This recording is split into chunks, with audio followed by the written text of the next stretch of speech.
What causes the northern lights? The northern lights, or the aurora borealis, are beautiful dancing waves of light that have captivated people for millennia. But for all its beauty, this spectacular light show is a rather violent event. Energized particles from the sun slam into Earth's upper atmosphere at speeds of up to 45 million miles per hour or 72 million kilometers per hour. But our planet's magnetic field protects us from the onslaught. As Earth's magnetic field redirects the particles toward the poles, the dramatic process transforms into a cinematic atmospheric phenomenon that dazzles and fascinates scientists and skywatchers alike. Though it was Italian astronomer Galileo Galilei who coined the name aurora borealis in 1619. After the Roman goddess of dawn, Aurora, and the Greek god of the north wind, Boreas, the earliest suspected record of the northern lights is in a 30,000-year-old cave painting in France. Since that time, civilizations around the world have marveled at the celestial phenomenon, ascribing all sorts of origin myths to the dancing lights. One North American Inuit legend suggests that the northern lights are spirits playing ball with a walrus head, while the Vikings thought the phenomenon was light reflecting off the armor of the Valkyrie, the supernatural maidens who brought warriors into the afterlife. Early astronomers also mentioned the northern lights in their records. A royal astronomer under Babylon's king Nebuchadnezzar II inscribed his report of the phenomenon on a tablet dated to 567 BC. For example, while a Chinese report from 193 BC also notes the aurora, according to NASA. The science behind the northern lights wasn't theorized until the turn of the 20th century. Norwegian scientist Christian Birkeland proposed that electrons emitted from sunspots produce the atmospheric lights after being guided toward the poles by Earth's magnetic field. The theory would eventually prove correct, but not until long after Birkeland's 1917 death. What are the northern lights? At any given moment, the sun is ejecting charged particles from its corona or upper atmosphere, creating what's called the solar wind. When that wind slams into Earth's ionosphere or upper atmosphere, the aurora is born. In the northern hemisphere, the phenomenon is called the northern lights, aurora borealis, while in the southern hemisphere, it's called the southern lights, aurora australis.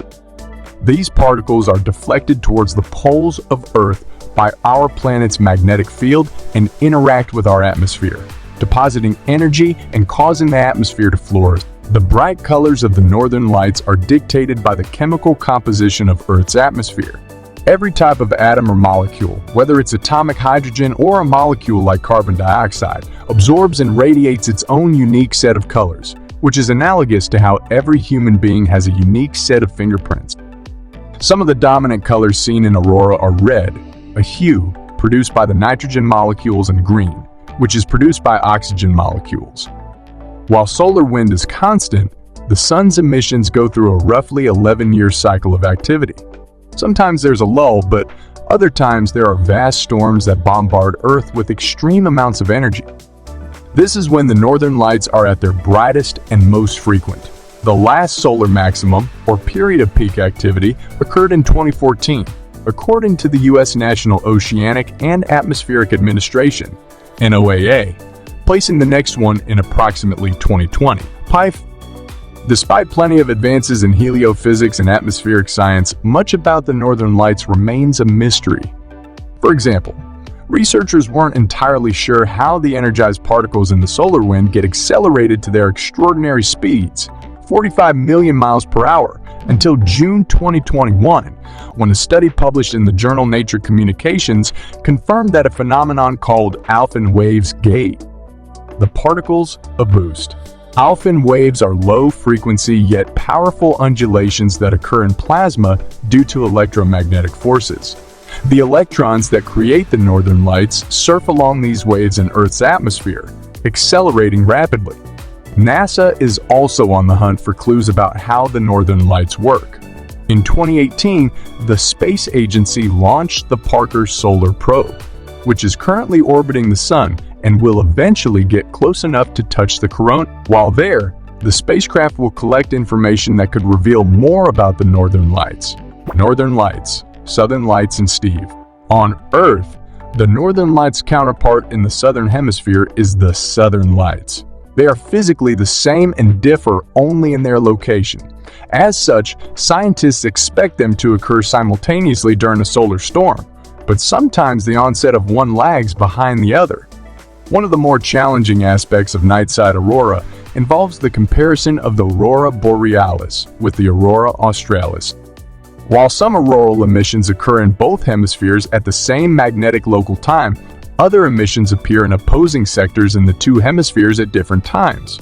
For example, midnight in the northern hemisphere and midnight in the southern hemisphere. The hemispheric asymmetry of the aurora is due in part to the sun's magnetic field interfering with Earth's magnetic field, but research into the phenomenon is ongoing. Another aurora, like occurrence on Earth, is Steve, short for strong thermal emission velocity enhancement. Like the northern and southern lights, Steve is a glowing atmospheric phenomenon, but it looks slightly different from its undulating auroral counterpart. These emissions appear as a narrow and distinct arc, are typically purple in color, and often include a green picket fence structure that slowly moves westward. Steve is also visible from lower latitudes, closer to the equator than the auroras. A 2019 study published in the journal Geophysical Research Letters discovered that Steve is the result of two mechanisms.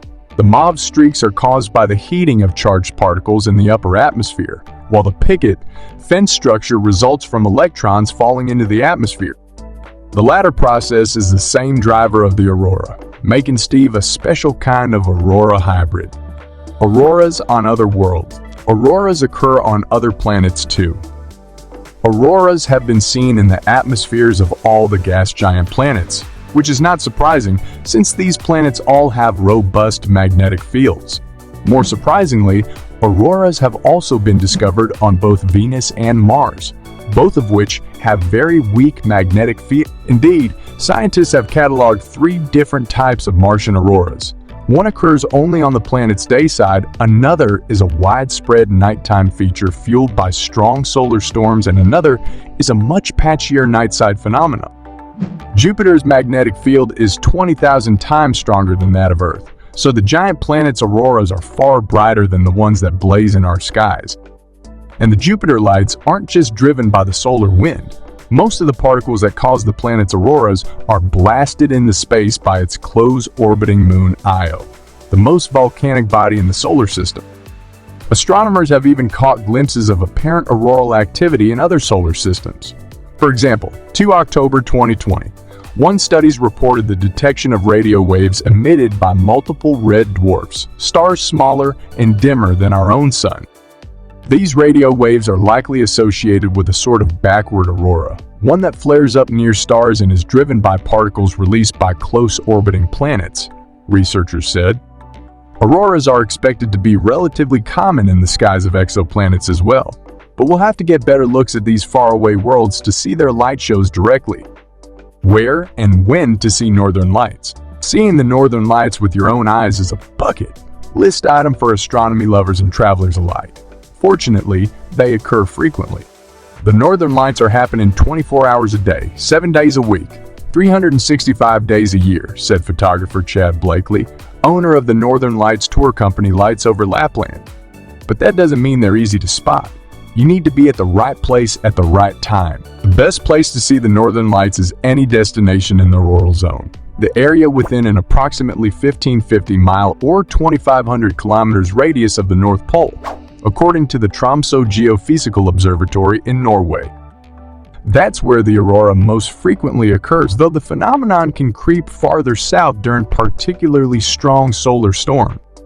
In March 1989, for example, a powerful solar eruption made the northern lights visible, albeit briefly, to people as far south as Honduras. There were some negative consequences as well, however. The geomagnetic storm that supercharged the aurora also temporarily knocked out electricity across the entire Canadian province of Quebec.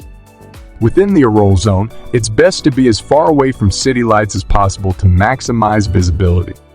but it's pretty tricky to get into the middle of the Arctic wilderness, even with a guide, so it's best to base yourself in a destination with solid infrastructure like Fairbanks, Alaska, Yellowknife, Canada, Svalbard, Norway, Abisko National Park in Sweden, Rovaniemi, Abisko National Park in Sweden, Rovaniemi, and pretty much anywhere in Iceland. The best time of year to see the northern lights is between September and April, when the sky gets dark enough to see the aurora.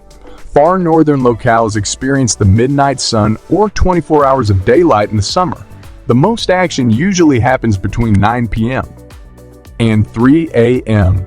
According to the Geophysical Institute of the University of Alaska Fairbanks, keep the moon phases in mind, as a bright full moon might fill the night sky with light.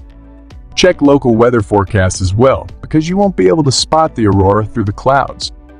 You can also monitor aurora forecasts from the University of Alaska Fairbanks' Geophysical Institute and NOAA, which offers both 3-day and 30-minute forecasts. Have you seen the northern lights? Please share your experience in the comments below. Thanks for watching.